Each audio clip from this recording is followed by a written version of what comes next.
Richard Le Gallienne was a British poet and author. Born in 1866 in Liverpool as Richard Thomas Gallienne, the son of brewery manager John Gallienne and Jane Smith. He attended Liverpool College until 1881, when he went to train to be an accountant, but he soon left his work to become a writer and poet. In 1886 he married Mildred Lee. In 1887 he published his first book, My Lady's Sonnets. In 1888 he had a brief affair with Oscar Wilde.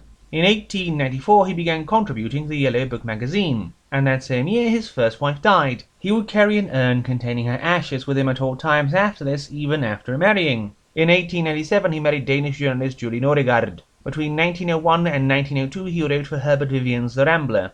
In 1903 he left Britain forever, moving to America. In 1911 he divorced his second wife to marry Irma Hinton. In 1927 he moved to France, living in Paris and then in Menton. During the German occupation he resided in Monaco until the end of the war. He died in Menton in 1947. Le Gallienne had written over 50 books during 50 years, but he remains mostly known for works produced during the Yellow 90s. We will review his 1890 collection, The Student and the Body Snatcher and Other Trifles, written together with Robinson K. Leather, a chess player and attendant of Liverpool's University College, and editor of its magazine, who due to a disease was unable to work as a writer, having individually penned only a collection of verses in 1891 before dying in 1895 at age 30. The Student and the Body Snatcher has a student scoffing at the Bible, resting beneath a skull bought from a body snatcher as a memento mori. Be depressed and send the body snatcher from his door, though the two meet again the night after his burial. Indigestion has a man startled in a train by the seller of an invisibility soap playing a prank on him.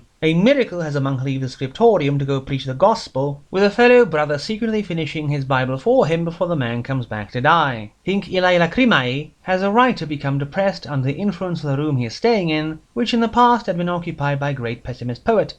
Tinderhook is a rather confusing story of a man who is the offspring of a polygamous Mormon marriage in America, shipwrecked on a deserted island with his sons. He had fled Britain when his old friend revealed the secret of his birth, and then he marries said friend's widow with the blessing of his wife, who wants to lessen her domestic duties by sharing them. The monk has a monk be lured away by the devil before coming back, but being lured away again on the day of his assuming the role of abbot. David and Jonathan has two fishers sharing their expenses and living together, but then one of them is bad at steering the boat. The other drills holes in it to sink it with both of them inside for some reason. Some stories here are interesting, but many are, albeit admitted, trifles. Some being good despite how brief they are, others not so much. The Worshipper of the Image was Gallienne's novella, published in 1900.